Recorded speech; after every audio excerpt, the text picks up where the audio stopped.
Muito bem. Olá a todos, amigos, amigas do Núcleo Espírita Fraternidade e Amor.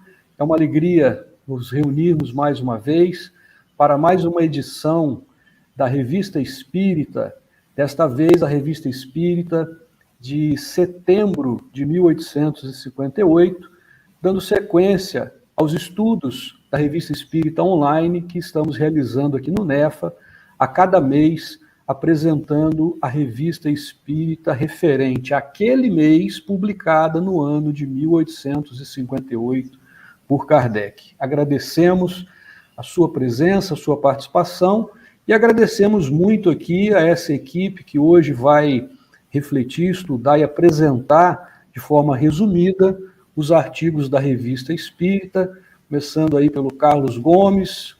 Olá, Carlos, tudo bem? Muito obrigado pela participação. Boa noite a todos. Muito obrigado. Nosso amigo Vladas, de Santa Rita, do Lema, e também presidente do 23º CRE. O Carlos é vice-presidente do 23º CRE, né, do NEFA, e o Vladas é o presidente do 23º CRE, trabalhador aí do Movimento Espírita de Santa Rita. Tudo bem, Vladas? Bom, Leonardo, Paduan, Carlos, tudo bem com vocês? Prazer estar com vocês aqui, tá? Prazer é nosso. E o nosso amigo Ricardo Paduan, que também é trabalhador do Movimento Espírita de Santa Rita do Sapucaí, grande amigo nosso. Ele também é participante aí, coordenador, junto com um outro Carlos, que é o Carlos Alberto, da área de orientação mediúnica do 23º CRE. Uma alegria ter a sua participação conosco, Ricardo. Boa noite a todos, uma alegria toda minha de estar com esse trio e participar de mais esse programa com vocês, que nós possamos trazer algumas informações e conhecer um pouquinho mais sobre a Revista Espírita. Muito bom, muito bom. Para quem não sabe, CRE é o Conselho Regional Espírita, né? Porque às vezes a gente fala sigla e não é comum para todo mundo, né? Bem lembrado, Carlos, muito bom. Muito bem, então vamos dar início, né? Como sempre, para nos sintonizarmos, nos harmonizarmos aí com os nossos amigos espirituais, eu vou pedir a gentileza ao Carlos de fazer a prece inicial para darmos início aos nossos trabalhos. Pois não.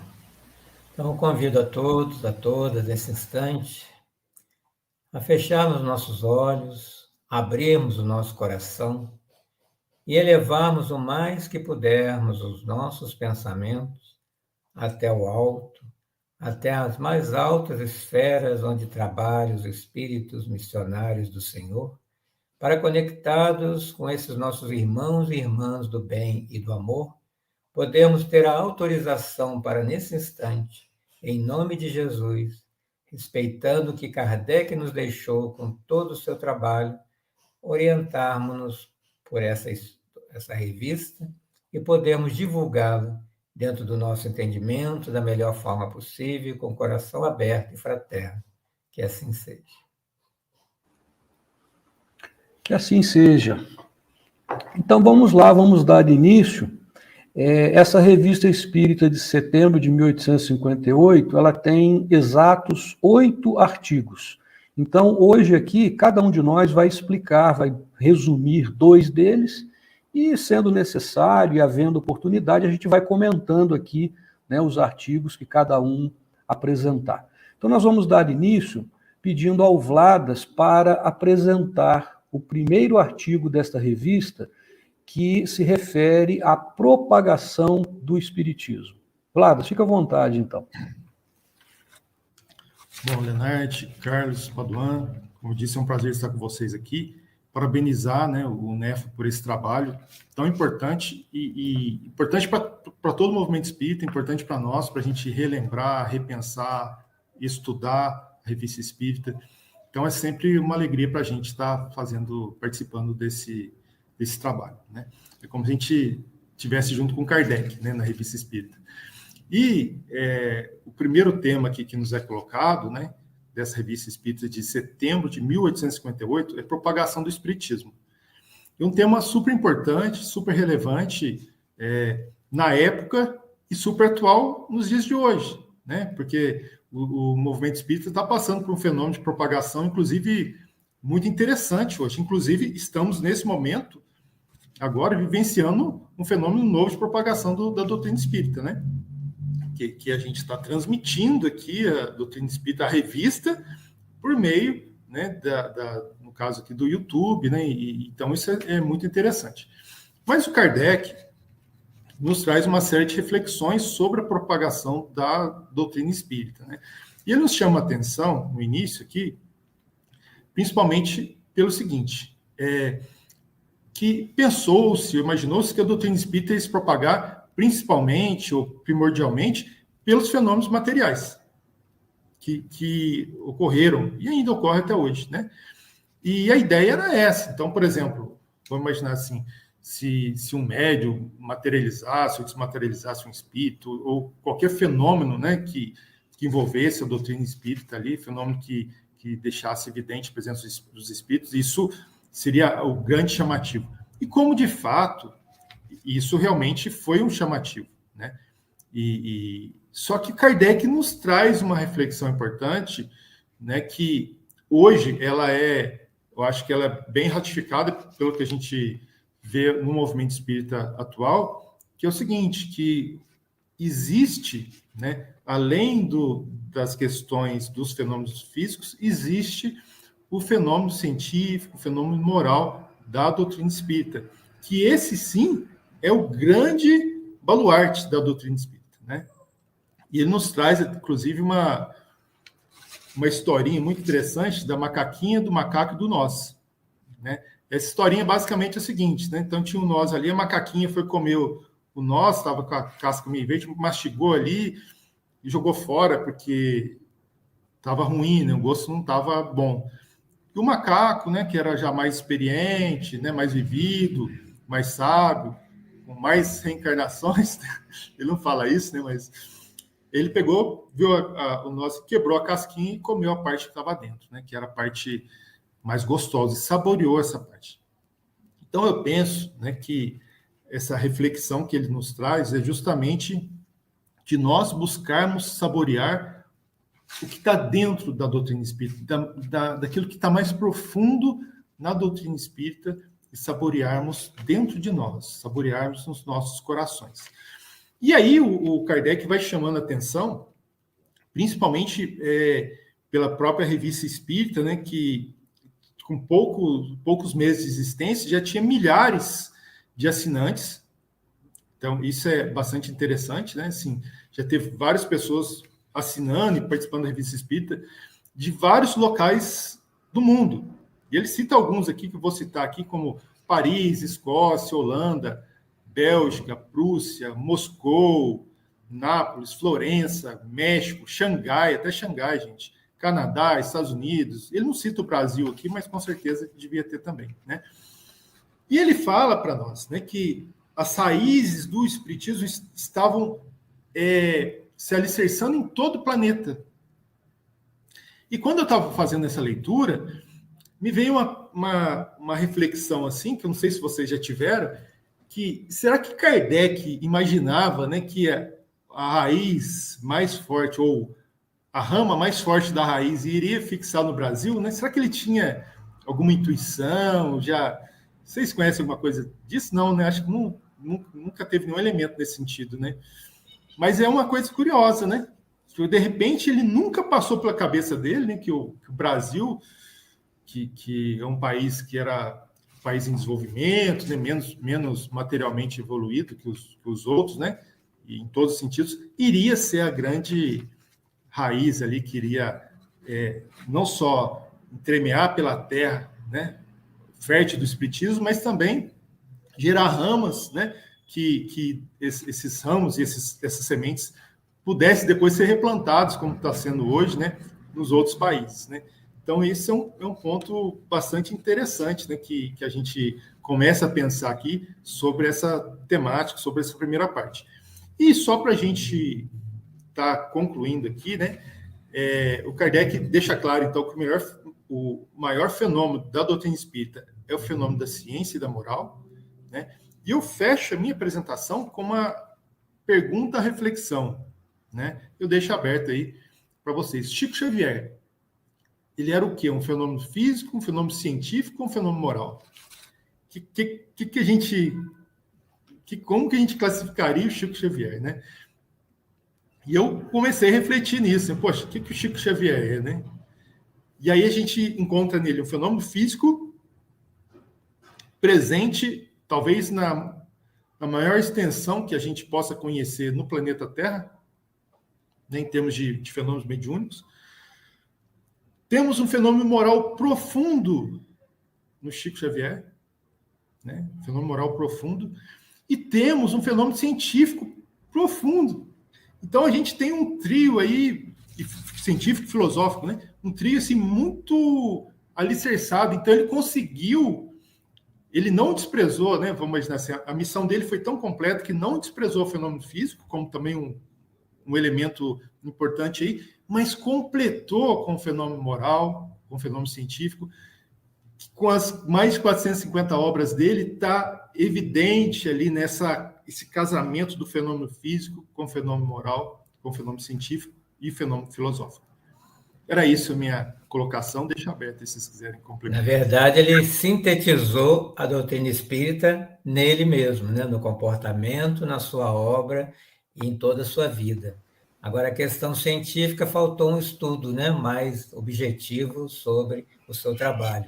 Ficou muito religioso, né, ficou muito até mesmo naquele ar de mistério, de fenômeno, de resolver o problema do próximo, e não foi, né, melhor pesquisado.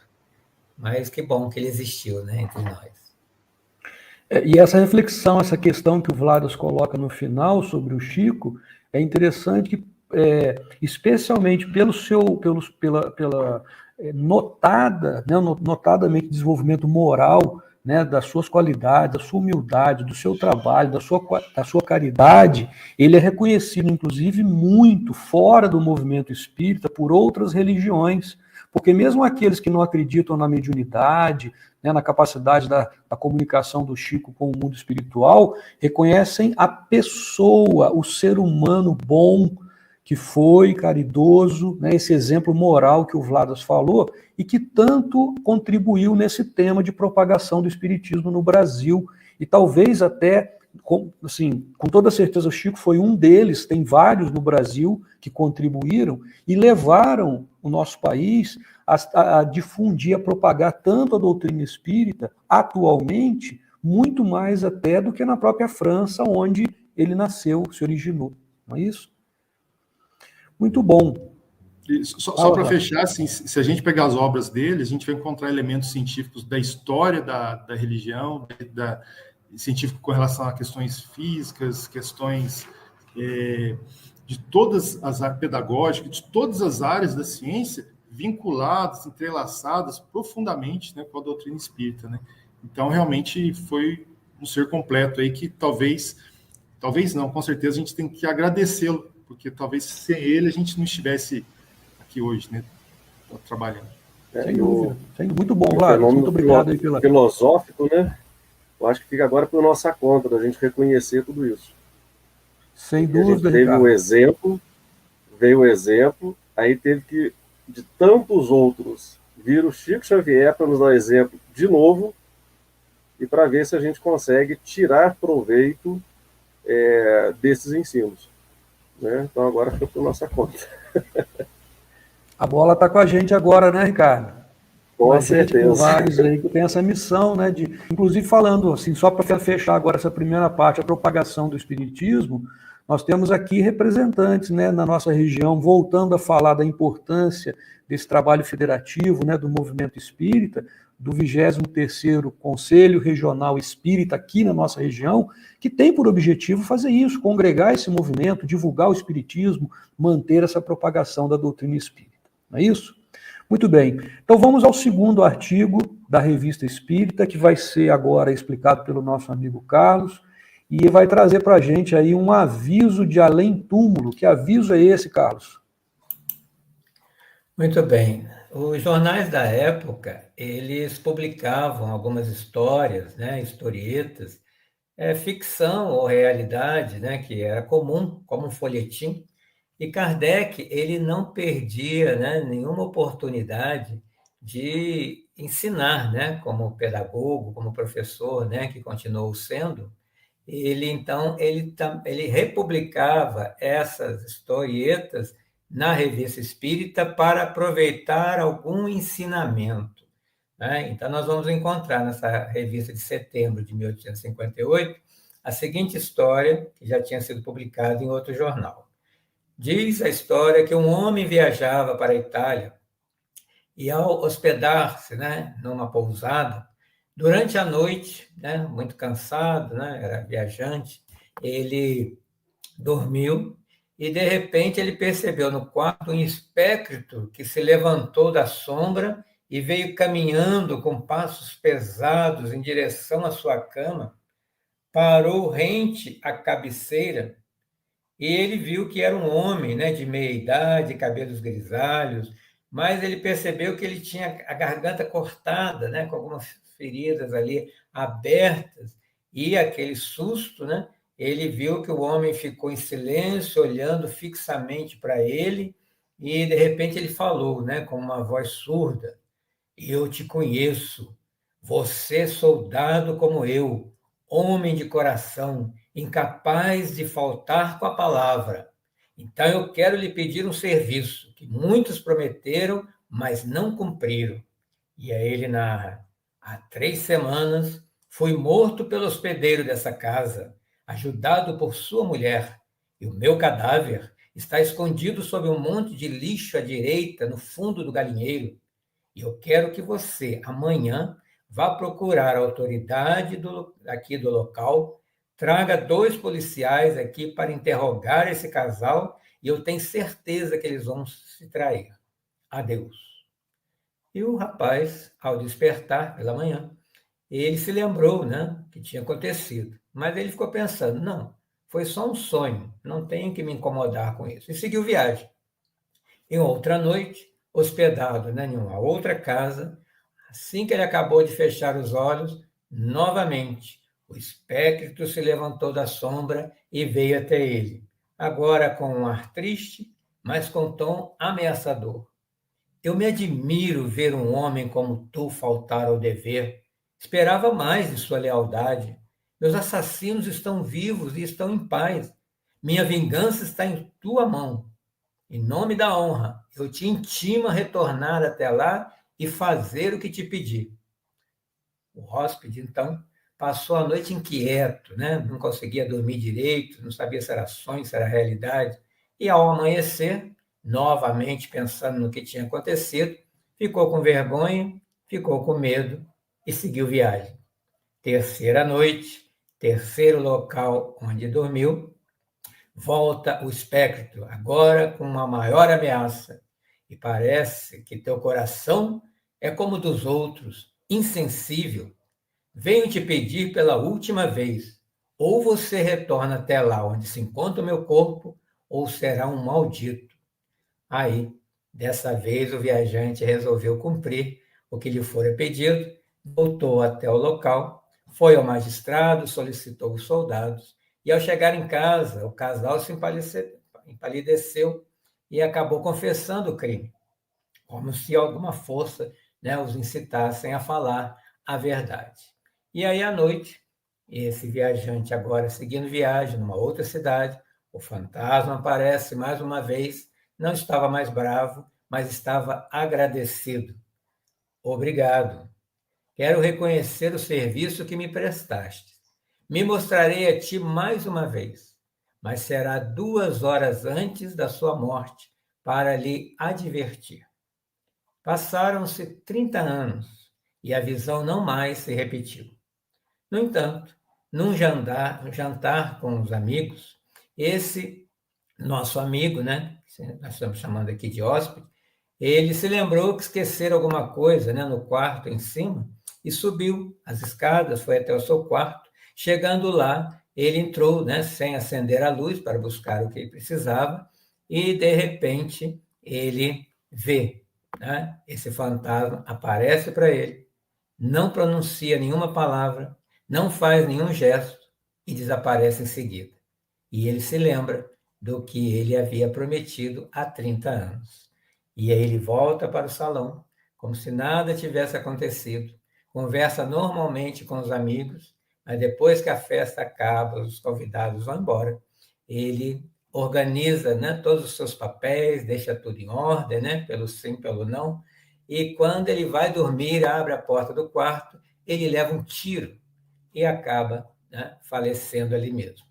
E justamente 2 horas depois que o fantasma tinha aparecido. E essa bala não era para ele, era para um empregado, e alguém estava ali, aguardando. Esse texto foi escrito por Henri Daudigier e saiu numa publicação. Então, o que Kardec fez? Ele não questionou se a história é verdadeira ou se é uma ficção. Ele quer questionar aqui, a partir desse conto, se essa situação é passível de acontecer, né? E ele mesmo responde, sim, é possível haver advertências de além-túmulo, existindo numerosos fatos comprovando isso, e acaba contando um também na revista. Então, ele ainda complementa que essas visões podem acontecer em sonho ou em vigília, né, essas aparições. E ele, então, não perdia nenhuma oportunidade para ensinar sobre a doutrina dos espíritos, sempre, né, como eu disse, aquele professor que quer, né, divulgar a doutrina, fazendo as pessoas pensarem, né, sobre o aqui, sobre o além-túmulo e sobre a nossa vida. Então, achei bastante interessante essa preocupação de Kardec, não só em publicar, mas em interpretar, né, e dando um significado para essas historietas.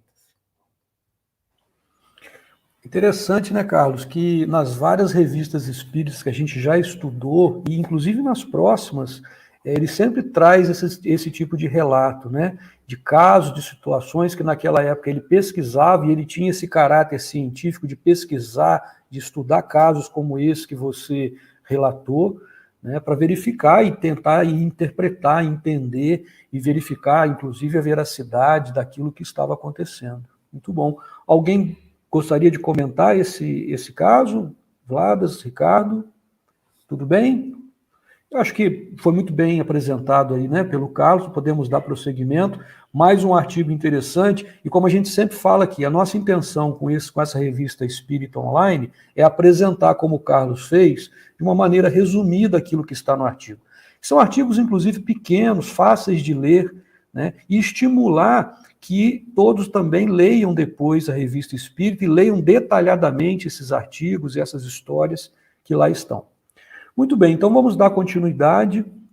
Um terceiro artigo desta revista é intitulado Os Gritos da Noite de São Bartolomeu, e quem vai comentar esse artigo para a gente é o Ricardo. Ricardo, fica à vontade. Olha que coisa interessante, né, que é a revista Espírita, e por muitas vezes a gente não tem tanto contato com elas. E o Vladas veio contando um pouco sobre a doutrina, né, o início. O Carlos veio trazendo essa apresentação para a gente. E agora nós vamos passar aqui um artigo que veio relatando o que aconteceu no massacre da noite de São Bartolomeu, que aconteceu em Paris, na França, em 1572. E aí, na mídia local, no jornal local, Saint-Foix, ele escreve na sua História da Ordem do Espírito Santo, ele cita uma passagem retirada de uma coletânea de um tenente-general do governo de Paris, lá por volta de 1572. O que foi esse massacre, né, da noite de São Bartolomeu? Foi uma repressão da Igreja Católica contra, por ordem dos reis franceses, né, que eram católicos, ao protestantismo. Então, na época de 23 a 24 de agosto, aconteceu esse massacre com os protestantes. E aí ele narra o seguinte, que no dia, esse tenente-general, né, do governo de Paris, ele narra que no dia 31 de agosto de 1572, 8 dias após esse massacre de São Bartolomeu, ele havia ceado, né, jantado alimentado, né, se alimentado no Louvre, nas dependências da senhora Fieschi. E aí ele conta que, após essa refeição, eles se assentaram às margens do rio Sena, ali para respirar um ar fresco, e aí, de repente, eles começaram a ouvir no ar um barulho horrível de vozes tumultuosas, gemidos, gritos, raiva, furor.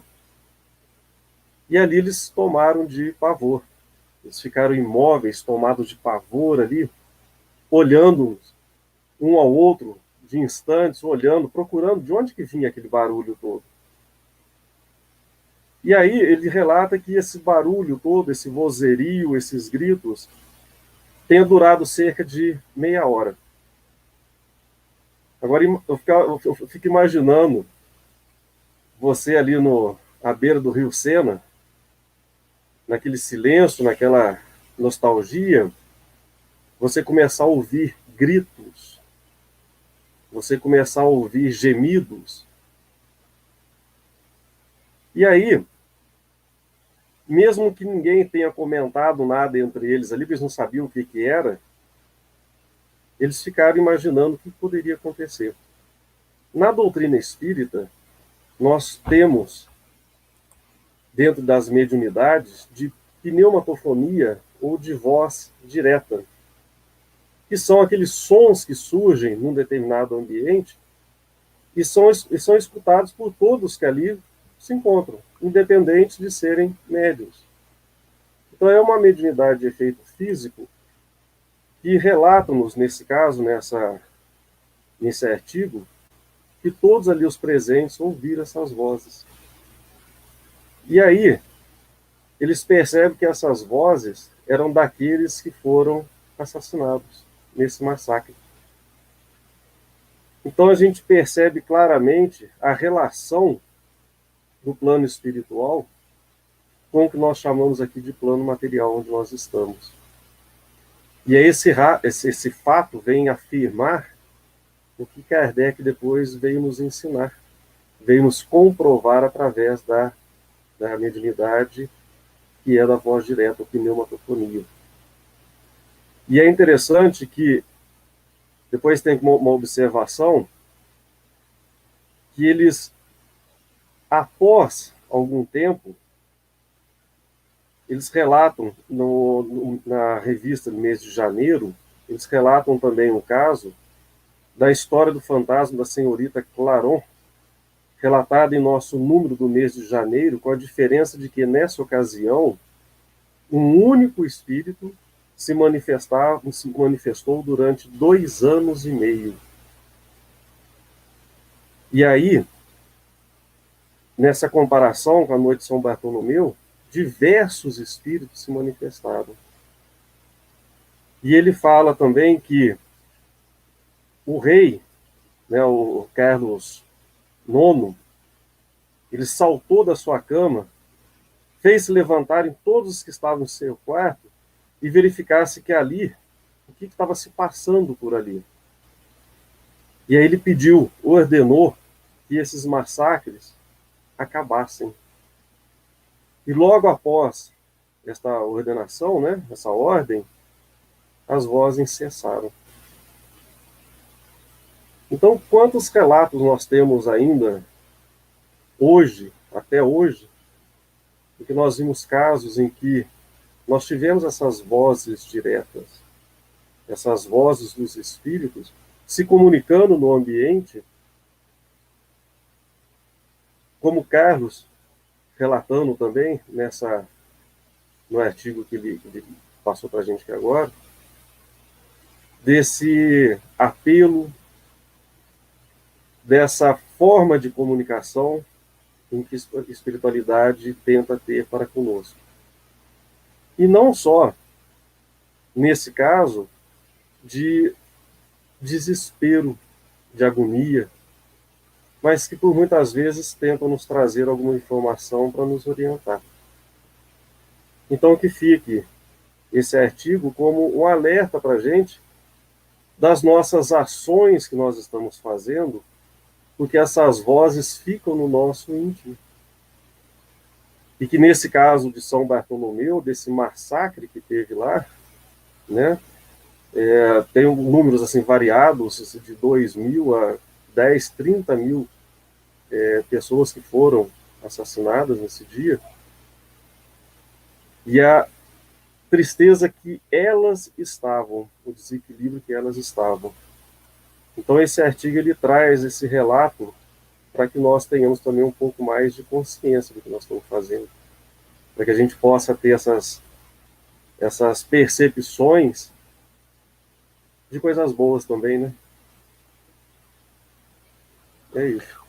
Ô, Ricardo, muito interessante como você colocou agora essa reflexão no final, porque esse tipo de situação, de artigo, ele mostra aí, nos chama atenção para dois aspectos.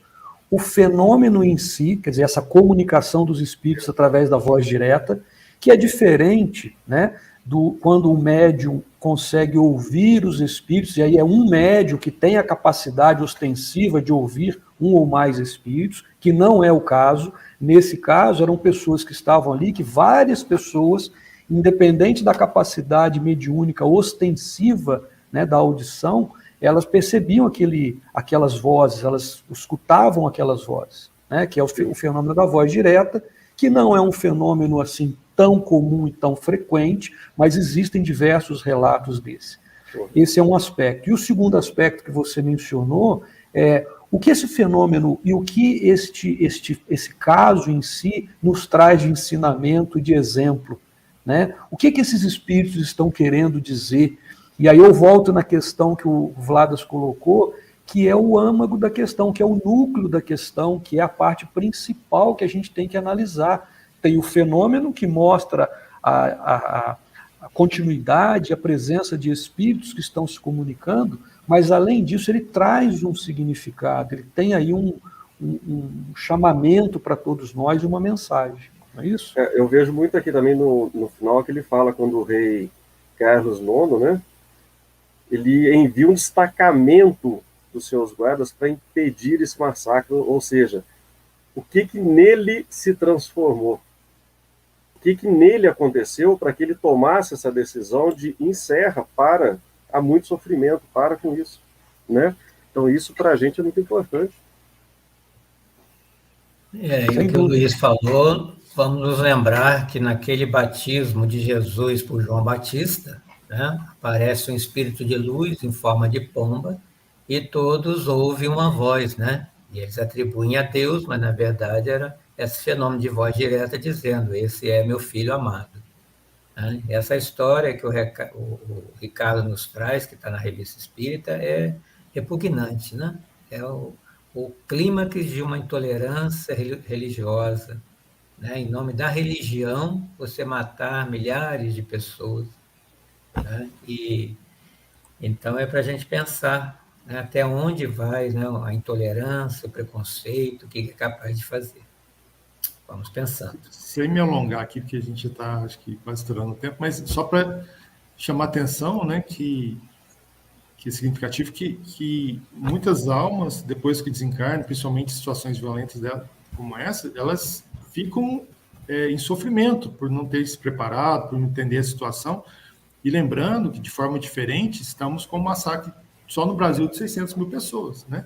É diferente, mas não deixa de ser uma tragédia também, né? Não deixa de ser uma tragédia e que muitas dessas almas estão em dificuldades, né? Precisando da nossa ajuda, da nossa oração.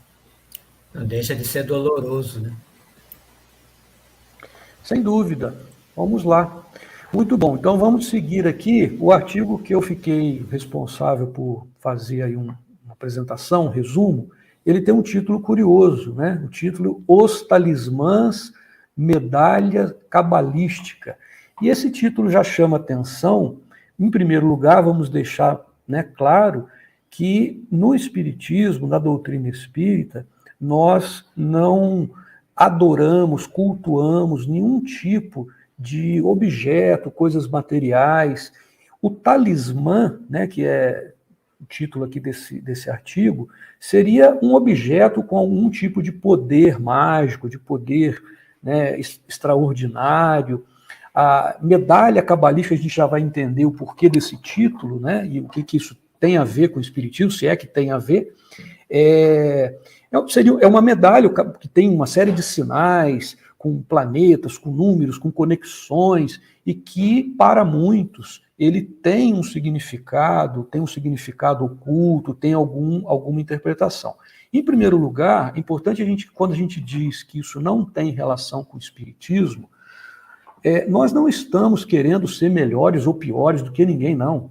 É simplesmente uma diferenciação, é uma coisa natural. Nós não estamos dizendo que os outros estão errados, a doutrina espírita respeita, né, todas as religiões, todas as crenças, todas as pessoas que têm, né, que cultuam, que adoram algum tipo de objeto. Não há problema, né? Mas o que nós estamos dizendo é que no espiritismo, nos fundamentos da doutrina espírita, nós não temos esse tipo de comportamento, de ritual, né? É só uma diferenciação, sem querer dizer que está certo ou está errado, é pior ou é melhor do que alguém. Não é isso.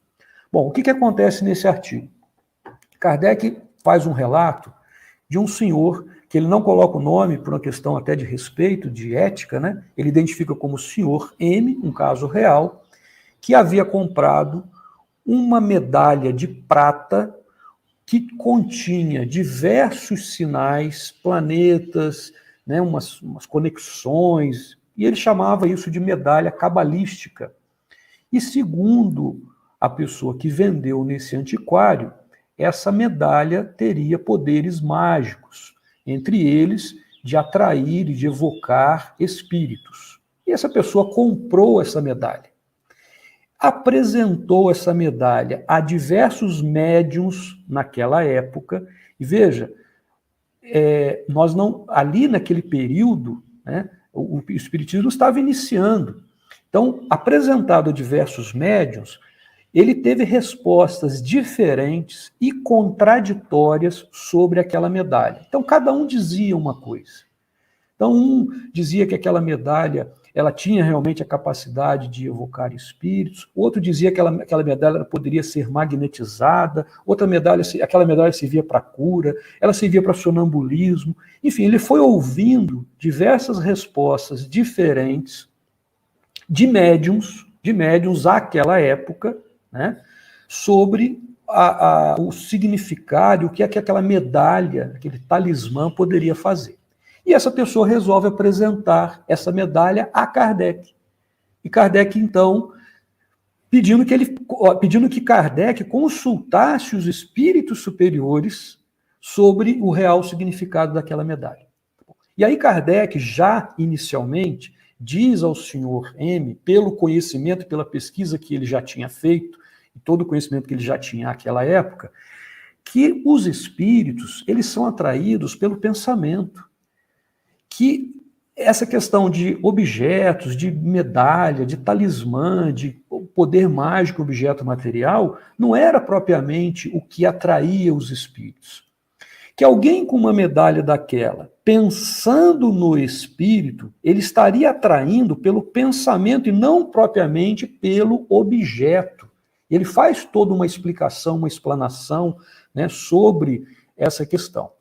Mas ainda assim, olha que interessante, já dando a resposta àquela pessoa, ele faz o que a pessoa pediu. Ele ainda consulta os espíritos superiores da codificação. E quando ele faz essa consulta, os espíritos, numa reunião mediúnica séria, vão responder então para Kardec sobre o significado dessa medalha e se poderia atrair algum tipo de espírito, né? Eles falaram assim: fazeis bem em não admitir que objetos materiais possam exercer qualquer influência sobre as manifestações, quer para as provocar, quer para as impedir. Ou seja, o espírito já faz referência ao que Kardec já tinha feito anteriormente, que é não admitir realmente, não considerar que esses objetos eles possam, o objeto propriamente material, ter algum tipo de influência nas manifestações. E aí o Espírito diz assim: temos dito com bastante frequência que as manifestações são espontâneas e que, além disso, jamais nos recusamos a atender ao vosso apelo. E olha a pergunta que ele faz no final, olha a lógica, né, dos espíritos e da doutrina espírita. Por que pensais que sejamos, ou seja, os espíritos, é um espírito que está falando, por que pensais que sejamos obrigados a obedecer a uma coisa fabricada pelos seres humanos? Por que eles iriam seguir um objeto propriamente? O objeto teria algum poder, alguma mágica, né, de atrair os espíritos, né? Ainda assim, ele continua com algumas perguntas. Ele pergunta assim: por que finalidade foi feita essa medalha? E o espírito responde: foi fabricada com o objetivo de chamar a atenção das pessoas que nela gostariam de crer. E depois, para finalizar, com chave de ouro, né, ele pergunta para o espírito, e Kardec insiste. Dizem que pertenceu a Cazote, porque foi uma das informações que ele teve, que uma pessoa que já tinha desencarnado, né, que essa medalha pertencera a Cazote. Poderíamos evocá-lo a fim de obter algum ensinamento a esse respeito? Olha o que o espírito superior responde. Não é necessário, ocupai-vos preferentemente de coisas mais sérias. Ou seja, por que dar importância e dar tanto valor a isso? Vamos nos preocupar das coisas que realmente têm valor, das coisas sérias, né? Então fica esse ensinamento nessa história aí que foi relatada por Kardec, bastante interessante, a respeito de qualquer tipo de objeto, né, de talismã, que as pessoas acreditam ter um poder, quando o poder está realmente na força do pensamento e não propriamente de um objeto. Não sei se alguém quer fazer algum comentário. Complementando o que o Ricardo já trouxe, né, é possível a comunicação, mas o que fazer com elas é do grupo que a está recebendo, né? Exatamente. Acho que até complementando um pouquinho mais aí, o que fazer com elas? E aí o que acontece? Nós nos prendemos às coisas materiais como esse talismã, como medalha. E não há necessidade. Para que eu tenha esta comunicação, depende de mim. Depende da minha sintonia. O Leonardo colocou muito claro isso aí. Depende da minha sintonia.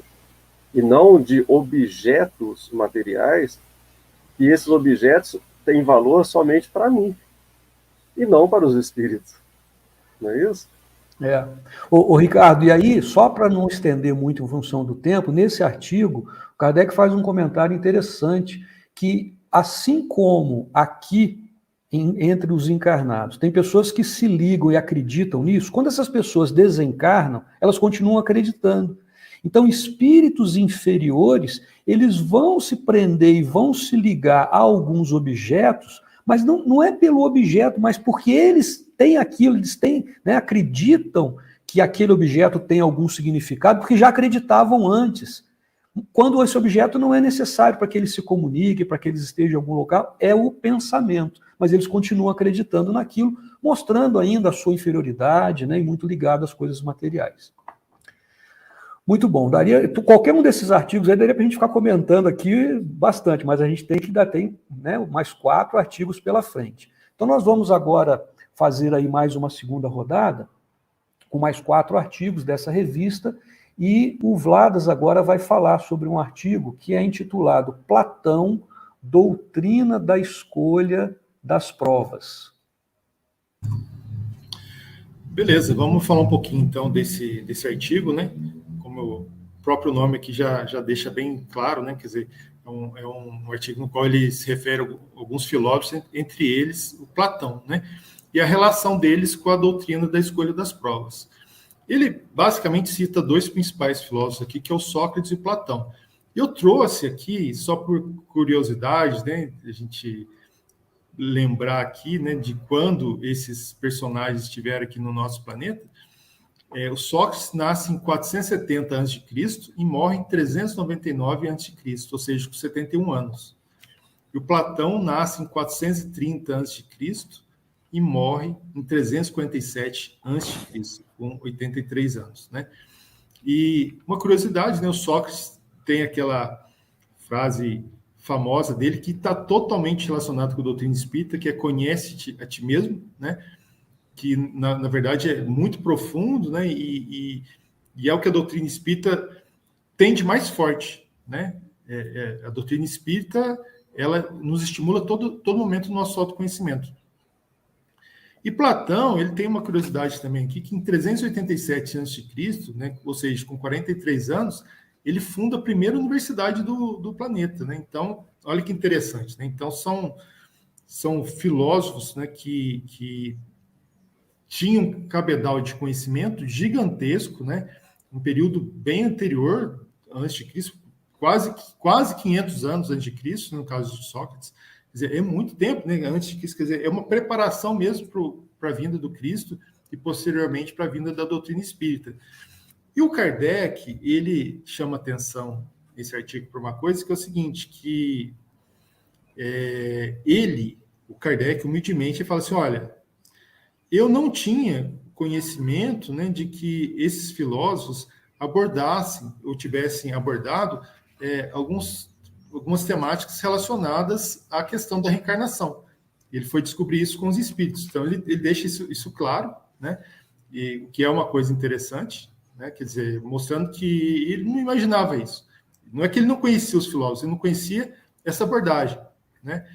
E aí, dentro disso tudo, né, ele traz aqui os principais pontos, né, que vou falar resumidamente aqui, que são pontos de ligação desses filósofos, né, principalmente o Platão, né, com relação à doutrina espírita.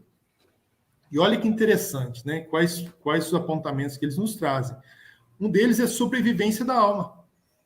Olha só, que a alma sobrevive ao corpo, quer dizer, o corpo morre, mas a alma não. Então, é um conhecimento profundo, que é a base da doutrina espírita, né?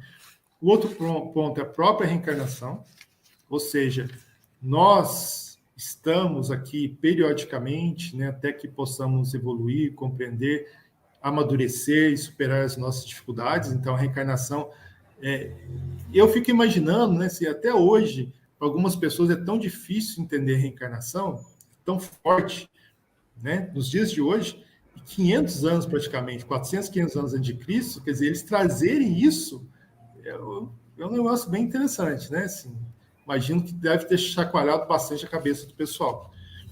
Outro ponto também que, para nós, movimento espírita, é normal, mas na época, e para muitas pessoas, não, livre-arbítrio e escolha das provas. Né? Então, nós temos o livre-arbítrio para fazermos o que quisermos, e, inclusive, de escolher as próprias provas para o nosso crescimento aqui nesse planeta. Então, a gente tem essa liberdade. Então, são apontamentos que 400 anos antes de Cristo, 400, quase 500 anos, já nos trouxeram. Consequências das escolhas como responsabilidade do indivíduo, né? Ou seja, tudo que eu faço, que eu escolho, que eu executo, é minha responsabilidade, né? A felicidade ou a tristeza é minha responsabilidade, é minha conquista. Sou eu que escolho por esse ou por aquele caminho, né? E também nos traz aqui, que é bastante interessante, a questão chama aqui de bom gênio ou anjo da guarda, né, que nos auxiliam não somente na escolha das provas, mas também na nossa existência, né, que a gente entende como os espíritos protetores, né, que estão sempre nos auxiliando, nos ajudando, mesmo que às vezes a gente, mesmo conhecendo tudo isso, às vezes a gente até esquece que tem alguém nos auxiliando, né? Como deve ter alguém aqui agora nos auxiliando, nos ajudando, né? Então, assim, resumidamente é isso, né, que eu estou trazendo para vocês e que eu acho que é bastante interessante, né? Ele remonta aí aos principais filósofos antes de Cristo, mostrando que, de certa forma, os princípios básicos da doutrina espírita já vinham sendo relatados por eles lá atrás. Muito bom, Vladas. A doutrina espírita ela é relativamente recente, né, de 1857, e, no entanto, os princípios básicos, os fundamentos da doutrina, eles são conhecidos, já estão, muitos deles na Bíblia, muitos deles aí, como esse artigo traz, nas doutrinas de filósofos da antiguidade, como de Platão. né? E Kardec veio, através da revelação dos espíritos, organizar todas essas informações, codificar e nos apresentar como nós conhecemos, né? E está nas obras de Kardec, nas obras complementares. Muito bem. Bom, o próximo artigo, a maior dificuldade dele é falar o nome do artigo, né, Ricardo? Nós deixamos para o Ricardo, porque ele é o internacional aqui do grupo, e eu vou tentar falar, ele vai tentar falar também. O nome desse artigo é Senhora Schwabenhaus, ou alguma coisa semelhante, que o Ricardo vai poder confirmar, e ele está numa sessão que é de conversas de além-túmulo, conversas familiares de além-túmulo. Ricardo, fica à vontade. É nessa hora que aí eu retorno um pouquinho na fala do Vladas, que os bons espíritos nos amparam, né? Quem sabe ter um poliglota aqui junto comigo que vai me ajudar a falar. Mas eu acredito que seja por aí, viu, Leonardo? Então, na Revista Espírita, na parte lá de conversas familiares de além-túmulo, aí trata do caso da senhora Schwabenhaus, letargia estática. E como é importante a gente ter o conhecimento, o estudo sobre esses casos. Porque a letargia, na ciência médica, hoje ela é conhecida como um estado profundo e um estado prolongado de inconsciência.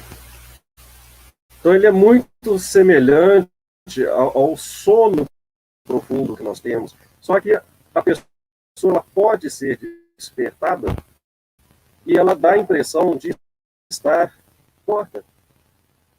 Então, eu vou contar um caso particular, porque eu passei por um estado semelhante a esse, onde eu tive uma parada cardiorrespiratória, estava consciente, mas eu sabia o que estava acontecendo ao meu redor. E eu tinha que fazer alguma coisa para fazer movimentar alguma parte do meu corpo para que a equipe médica não me considerasse como morto. Então, nesse caso, ela conta o seguinte. Segundo um jornal local lá, né, no Correio dos Estados Unidos, vários jornais relataram o fato que a seguir apresentamos e que nos pareceu fornecer matéria para um assunto interessante. Diz o Correio dos Estados Unidos que uma família alemã de Baltimore acaba de emocionar-se vivamente com um caso singular de morte aparente. Hoje nós temos também o que é chamado de EQM, que é o estado quase morte. Não pode se comparar a isso. A senhora Schwabenhaus, há longo tempo enferma, parecia ter exalado o derradeiro suspiro na noite de segunda para terça-feira. As pessoas que dela cuidavam puderam observar todos os sintomas da morte. O corpo estava gelado e seus membros tornaram-se rígidos. Após ter prestado ao cadáver os últimos deveres, e quando tudo na câmara mortuária estava pronto para enterro, os assistentes foram repousar. Esgotado da fadiga, o senhor Schwabenhaus, o marido dela, em breve os acompanhou, também foi deitar. Estava mergulhado num sono agitado, quando, cerca de 6 horas da manhã, a voz da esposa feriu-lhe o ouvido. A princípio julgou-se vítima de um sono, mas o seu nome, repetido várias vezes, não mais lhe deixou qualquer dúvida, precipitando-se de imediato para o quarto da esposa. Aquela que era tida por morta estava sentada na cama, parecendo fluir de todas as faculdades e mais forte do que nunca, desde o início da doença. A senhora Schwabenhaus pediu água e depois desejou tomar chá e vinho. Rogou ao marido que fizesse adormecer a criança que chorava no quarto vizinho, mas ele estava muito emocionado para isso e correu a despertar as demais pessoas de casa. Sorridente, a doente acolheu os amigos e domésticos que, trêmulos, aproximaram-se de seu leito. Não parecia surpreendida com o aparato funerário que lhe feriu o olhar. Sei que me acreditáveis morta, disse. entretanto, estava apenas adormecida. E logo em seguida a esse fato, ela veio a falecer. Então ela ainda recobrou a sua consciência, os seus movimentos, saiu do estado letárgico e logo em seguida, pela sua doença que ela já se encontrava, ela veio a falecer. E o interessante, só que são muitas páginas aqui, eu vou deixar para que os nossos ouvintes, né, possam depois procurar na Revista Espírita, que ela foi evocada depois de algum tempo, numa sessão da Sociedade Parisiense de Estudos Espíritas, o espírito dela. E aí ela manteve uma conversa explicando o que ela sentiu durante esse momento. E ela relata, são coisas assim, muito interessantes, que ela relata que tudo que ali acontecia, que estava acontecendo ao redor dela, ela percebia. Então ela ouvia todos, ela sentia o desespero, a tristeza, tudo ali ela sentia. E o interessante do relato dela é da tranquilidade que ela tinha. Ela diz que ela sabia que ela não estava morta e que ela rogou a Deus para voltar e se despedir de acordo dos seus familiares, daqueles que trabalhavam com ela, do seu esposo, de todos. E ela faz um relato também que ela encontra nesse estágio letárgico, ela encontra com uma filhinha dela que havia falecido há um ano atrás. E essa filhinha estava amparando. Então, observemos a relação que nós temos com o plano espiritual, dessa proximidade. E o alento que dá para todos nós em saber que a gente não morre, que todos aqueles que já partiram estão vivos. Então, para que vocês tenham um pouco mais de conhecimento desse diálogo que ela tem, né, dessa reunião mediúnica com ela, faça uma pesquisa na Revista Espírita, nessa de setembro de 1858, para que a gente tenha um pouquinho mais de conhecimento e até de consolo, porque esse caso traz um consolo muito grande para a gente. Eu acho que é isso. Muito bom, Ricardo, muito interessante. Carlos, quer comentar? Eu vi que você abriu o microfone, fica à vontade. Não. Tudo certo? É porque o próximo é o seu, né? Você já está se preparando para o próximo. Muito bem. Nós vamos poder fazer muitos comentários, porque o nosso tempo já está bastante escasso. Então, eu vou passar já em seguida para o Carlos fazer a apresentação do próximo artigo, cujo título é Problemas Morais, Suicídio por Amor, um tema, inclusive, bastante apropriado a esse mês do Setembro Amarelo, né, Carlos? Onde nós temos aí essa campanha de valorização da vida. Fica à vontade, Carlos. Aí a gente vê como é que é um problema antigo, né? E ele tem o título Suicídio por Amor, e realmente é uma história real, agora que ele vai narrar, de um sapateiro, né, chamado Louis, que estava noivo, né, de Vitorine, e que frequentava a casa dela diariamente, né, já estavam com o casamento marcado, almoçava sempre na casa da noiva, e um dia tiveram uma discussão, e ele saiu, né, pisando duro, né, como se diz, e falando que não voltaria mais.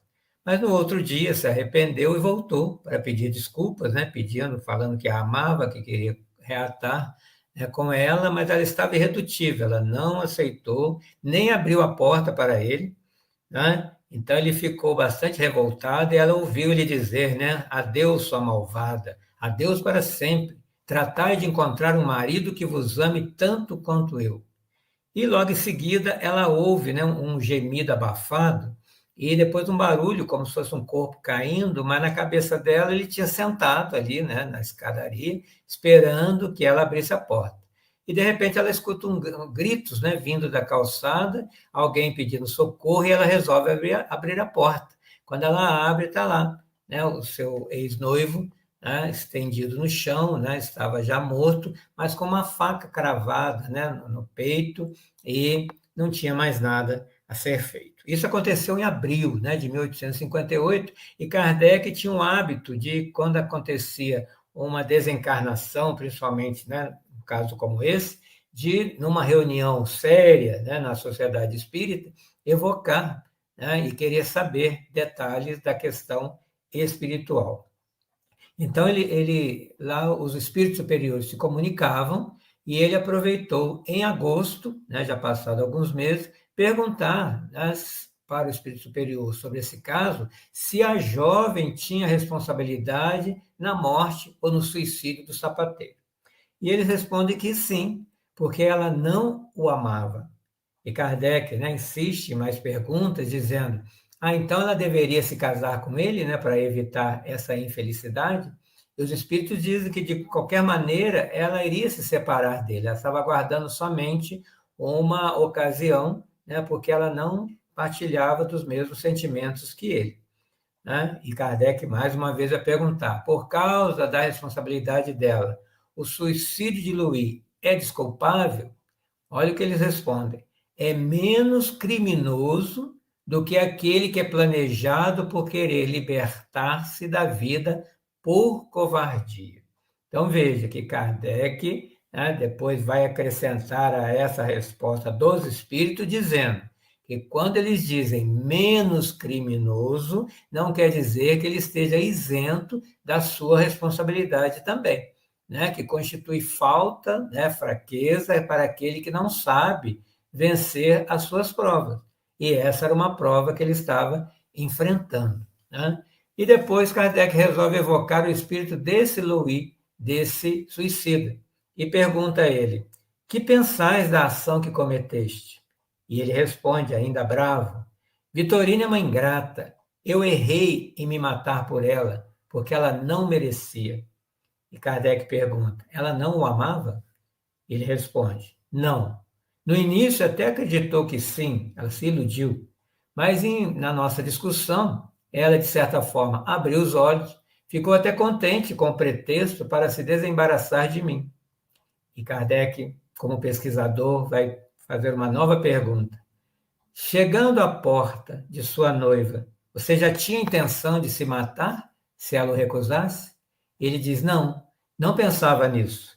Não foi senão quando eu vi sua obstinação, quando então a vertigem me tomou.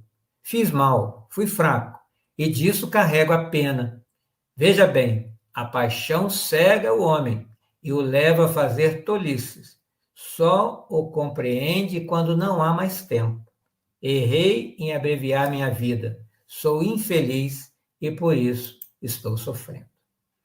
Então, essa é a história, né, que Kardec nos conta. E lembrando, né, como o Luiz falou aí, da semana, do mês de prevenção, né, ao autocídio, ao suicídio, o que esse espírito suicida está nos dizendo? Aumenta o sofrimento aquele que acha que vai se libertar de algum sofrimento. Né? Então, essa é a nossa contribuição. Muito obrigado, Carlos. Aliás, em todas as comunicações, assim como essa que Kardec trouxe de algum espírito que se suicidou, quando ele tem alguma consciência, a possibilidade de se comunicar, de um modo geral, a palavra é arrependimento, né, do ato cometido, porque, por maiores que sejam os problemas, eles vão ver que os problemas não terminaram, muitos se suicidam achando que vão acabar, né, que vão se extinguir a sua vida e a vida continua e tudo continua, né, numa outra dimensão. Muito, muito apropriado, inclusive, foi no mês de setembro de 1858, esse artigo, e nós temos aí o mês de setembro dedicado a essa campanha, né, de valorização da vida, de prevenção ao suicídio. Muito bem, o último artigo, ele, na verdade, ele é muito rápido, e ele diz respeito a observações sobre um desenho da casa de Mozart. Ele, na verdade, não é nem um artigo, é um comentário que Kardec faz no final dessa revista, porque no mês de agosto de 1858, na edição anterior, inclusive essa edição foi apresentada aqui com a contribuição dos jovens da nossa mocidade, foi muito interessante, tem um artigo que ele fala das habitações de Júpiter, segundo a revelação de espíritos. E ele apresenta nesta revista um desenho que eu estou colocando aqui, que vai ser apresentado para todos, está na Revista Espírita de agosto de 1858. Esse é um desenho mediúnico que foi recebido por um médium que não tinha habilidade para desenhar, ele não tinha essa habilidade, não era um desenhista, ele não conhecia de música, e ele recebeu mediunicamente esse desenho, que quando a gente olha assim não consegue entender muito bem o que é, mas segundo a comunicação recebida por esse médium, esse desenho levou algum certo tempo para ser feito, seria a fachada da casa de Mozart, em Júpiter, né? E esse médium, nessa revista de agosto, ele faz uma observação que nesse desenho, não dá para a gente ver aqui, mas eu vou colocar um zoom agora, e aí a gente vai entender o que ele está falando. No zoom, olhando os detalhes desse desenho, ele fala assim, tem várias claves de sol. A clave de sol é um símbolo usado na música, né? Os músicos conhecem, sabem identificar. Eu estou colocando aí também qual é esse símbolo da clave de sol. E é possível identificar que essa fachada, na composição e nos detalhes, ela é cheia de claves de sol. E o médium, que não conhecia de música e que não conhecia de desenho, ele fala e faz essa referência. E que ele fala assim, só que a clave de sol é uma dos símbolos usados na música. Existe a clave de Fá, a clave de Dó, e ele fala assim, só aparece a clave de Sol. Muito bem, e essa revista é publicada. Aí alguém que leu a revista de agosto envia uma correspondência para Kardec, e é essa observação que Kardec faz na revista de setembro, quando esta pessoa que leu, que era um músico, olhando este desenho, faz a seguinte observação. Olha, o médium que falou que só tinha clave de sol, ele se equivocou. O desenho está repleto de claves de Fá, de claves de Dó. É que o médium não conhecia, a clave de sol ela é mais comum, esse símbolo aí que todo mundo conhece, né? E aí eu estou dando zoom agora aqui, mostrando onde é que tem a clave de Dó, a clave de Fá, que para quem não é músico, é difícil realmente identificar. Esse desenho é uma composição de uma fachada cheia de notas musicais e que compõe esse desenho dessa casa, daquilo que seria a casa de Mozart naquela época, né, Carlos? Porque agora, como é que é, Carlos? O que você acha aí desse desenho? A gente tem que lembrar que o espírito usa a matriz dos pensamentos do médium. Estamos na metade do século XIX, onde nem luz elétrica não existia. Talvez se hoje ele fosse representar a casa de Mozart, né, com toda essa tecnologia que nós conhecemos, como será essa casa? Já estará muito até reformada, né, para os nossos dias. Nós brincamos aqui nos bastidores, por isso que eu pedi para o Carlos comentar, porque realmente o que ele falou, né? É uma representação daquilo que seria no mundo espiritual, assim como tem aquela representação e a descrição do nosso lar, né, e das construções que existem, são construções mentais, né, das habitações na colônia de nosso lar, ele nos traz essa reflexão bastante interessante. Mas o curioso é assim que o médium mesmo que fez o desenho, ele próprio não conseguiu identificar alguns detalhes que um músico depois conseguiu, como sendo detalhes que tinha na representação dessa fachada dessa casa, né? O que reforça a veracidade da comunicação, né? Exatamente, perfeitamente. Esse é o ponto, né? Muito bem, então, meus amigos, conseguimos aí fazer de forma resumida, passamos um pouquinho do nosso tempo, mas conseguimos fazer de forma resumida a apresentação dos artigos da Revista Espírita de setembro de 1858, agradecendo muito ao Ricardo, ao Vladas, ao Carlos pela participação, pela colaboração, né? E a todos aqueles que estão nos assistindo também. E, mais uma vez, nós incentivamos que pesquisem depois na internet, é fácil achar, colocar no Google, Revista Espírita, setembro de 1858, vai encontrar esse artigo, essa revista, para ler gratuitamente, com detalhes, aqueles artigos que vocês considerem mais interessantes, ou a revista é toda.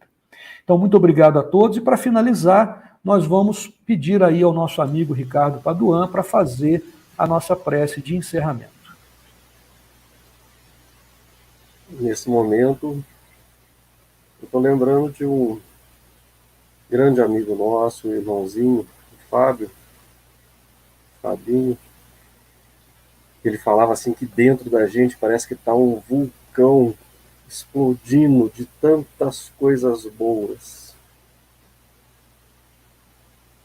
E que vocês que estão nos ouvindo possam sentir, assim como nós, essa imensa gratidão por este momento, meu Pai, por este momento de instrução,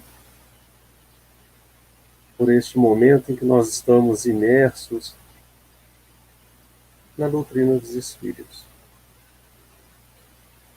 em que nós estamos imersos nos ensinos do Mestre Jesus. Agradecemos, rogando ao Pai, rogando ao Mestre Jesus, que leve o vosso amor, a vossa paz para todos os lares, para todos os lugares onde haja escuridão, onde haja tristeza, onde haja falta do consolo. Assim como nos diz Jesus, eu sou o caminho, eu sou a verdade, eu sou a vida. Que possamos então estender as nossas mãos e caminhar junto a Ele. Muito obrigado a todos, muito obrigado.